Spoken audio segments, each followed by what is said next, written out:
It's draft day, and it's episode 1 of the new UFC Fantasy League. So we're going to be following along the entire year of UFC and to see what team drafted right in episode 1 and got the most points at the end of the year. But before we draft, let me introduce you to the 3 teams that are in this season. Save Him Herb is team number 1, and this is my dad's team. My dad's favorite ref in the UFC is Herb Dean, so it only made sense for his team to be Herb Dean themed.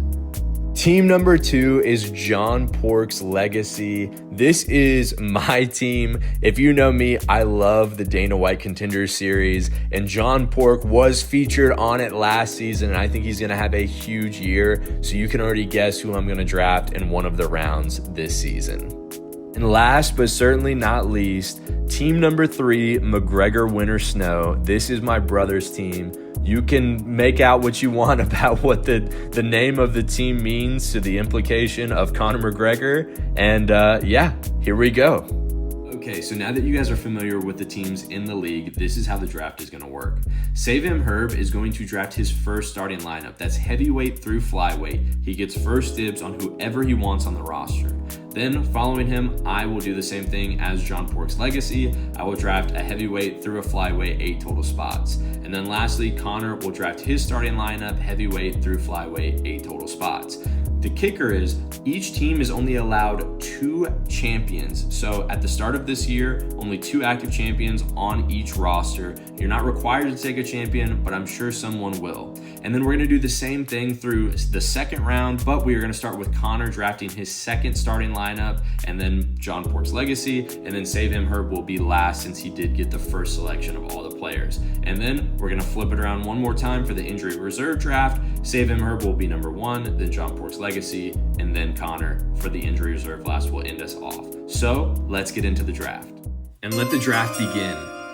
Herb Dean Save Him is taking Ilia Topuria with the number 1 spot. No surprise there. At number 2, he's taking featherweight Diego Lopez, an absolute monster in the division. Number 3, light heavyweight Yuri Prochazka, another awesome pick. At number 4, Umar Nurmagomedov, 135 loaded division, great pick. Number 5, Tatsuro Taira, mega prospect out of 125, the flyweight division. At number 6, he's taking Ian the Future Gary, great 170 pick. At number 7, he's selecting Sean Strickland, everybody's fan favorite. And number 8, he's taking a heavyweight, obviously, the Black Beast, Derek Lewis. What a great pick. I'm up next for my first starting lineup. John Pork's Legacy is on the board. My first pick is going to be, drumroll, Chama, Alex Pereira. No surprise there. With my second pick, I am going to select in the 10 spot, Khamzat Chimaev. No brainer there. Dominance. At number 11, I decided to go with Michael Morales. Sorry, had to do the pause. One of the biggest prospects at 170. Then at number 12, I took Paddy the Baddy Pimblett, absolute superstar in the UFC. Number 13, I'm taking Manel Kape at flyweight. Beast. Number 14, a sleeper. Lerone Murphy is my guy at number 14. Number 15, I'm taking at 135, another future prospect, Peyton Talbot. And number 16, my heavyweight, I'm taking Walter Walker. McGregor's Snow Legacy, whatever you want to call it, is on the board. And his first pick, he is taking, drumroll please, Islam Makhachev. No brainer. Can't believe he made it this far. Number 18, he's taken the BMF himself, Max Holloway, at his number 2 pick. And following that, number 19, he's taking Sugar Sean O'Malley. Stud. We all know Sugar. Are you kidding me? Number 20, he's taking Carlos Olberg, top of the division. Number 21, newcomer / not, Kyoji Horiguchi. Number 22, he's taking MVP.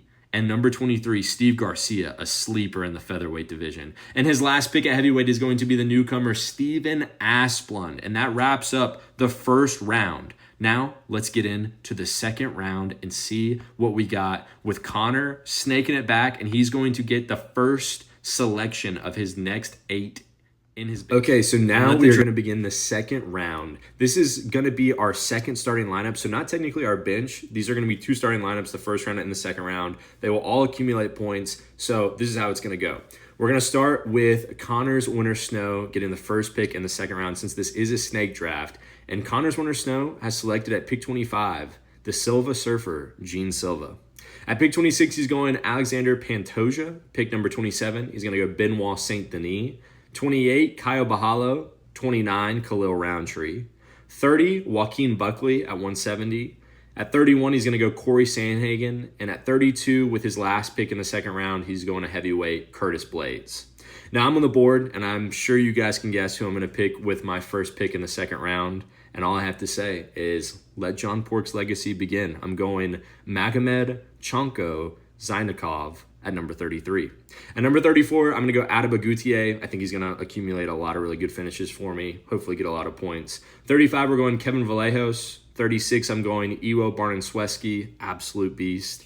Number 37, Alden Coria out of 4 ounce, absolutely love him. 38, Jacoby Smith. 39, Ante Delia. And at 40, I'm going to go with a big prospect. I'm going to go Louis Lee Scott. Now we're going to the end of this second round. Herb Dean Save Him is now on the board to close out the second round. Let's see who he goes with. At pick 41, he's going Charles Dubronx Oliveira. 42, he's going Merab Dvalishvili. 43, he's selecting one of his champions, Joshua Mann. At number 44, he's going the Nomad, Shavkat Rakhmonov. At number 45, he's going with one of the hardest hitters, Josh Emmett in his division. 46, Brendan Allen. 47, Cyril Gahn. And to close us out in the second round, he's going to go 48, Dominic Reyes. Now we're going to head to the injury reserve draft, where Connors Winter Snow will be the last pick, and Herb Dean Save Him will get the first round of his injury reserve draft. So let's head over there and get those picks selected. Okay, so now we are going to do the injury reserve draft. What's going to be picks 49 through 72 to end us off. How the injury reserve is going to work is if there's any injuries over a long-term period. So if anybody, for example, breaks an arm in one of their fights or in training camp and is going to be out for a significant amount of time where they won't be able to compete for most of the year, we'll be able to pick out of the divisions, because we're going to do 8 picks in each division. All 3 teams will be able to take replacements out of the injury reserve to swap those out. So let's begin. Herb Dean Save Him at pick 49. He's going to go Daniil Donchenko. It's one of the best sleeper picks I think I've seen in the draft so far. At pick 50, he's going to go Azamat Mirzakhanov. Pick 51, he's going to go Melquizel Costa. Pick 52, Daniel Zellhuber. 53, he's going to go Sergey Pavlovich. Pick 54, Santiago Luna. Pick 55, Imanol Rodriguez. And to close out his injury reserve, he's going to go Kyle Dacus at 56. Now it's my turn. I'm going to go pick number 57, Quillen Salkild. I think he's an absolute stud. I think he's going to fight a lot this year too.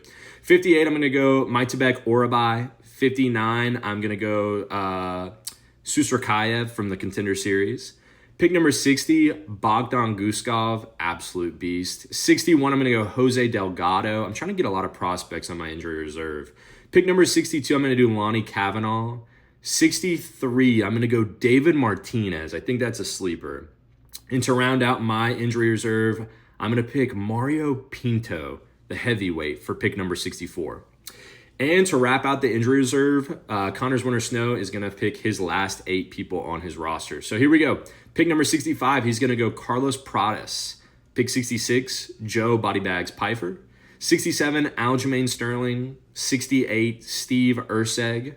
69, he's going to go Volkan Uzdemir. 70, Money Moicano. 71, Volkov. And then to be the last official pick in the injury reserve draft, he's going to go Kyler Phillips at 135. So now we've got the entire draft settled. We're going to go over the point system and how the league will accumulate points and how people will end up being able to win the entire league. Okay, so now let's go over how the point system works in this specific fantasy league. So these are going to be the positives. This is how you're going to accumulate positive points in the league. All of these are stackable, so that's something to keep in mind. So fighter wins. This is how it's going to work. If a fighter wins by submission, they get 2 points. If a fighter wins by KO, they get 3 points. If a fighter wins by decision, they get 2 points. If a fighter wins by DQ, they get 3 points. These are some niche point categories that we came up with. We've got if the fighter wins the Dana White bonus, so that could be fight of the night or performance of the night, they can get 5 points. So that could accumulate to 10 total points if it's fight of the night and performance of the night. So that's a really good one to keep in mind. Number 2, we've got a 3-fight win streak at the beginning of the season will be 5 points. 5-fight win streak will be 10 points. And then if they're added to the pound for pound list, that's another 5 points. We've also got breaking records. So if there's any like significant record breaks in a fight that the fighter that you have accomplishes, that's going to be 5 points. There's also another one kind of to go against that. If they prevent a record in a fight or just in general, that will be an additional 6 points.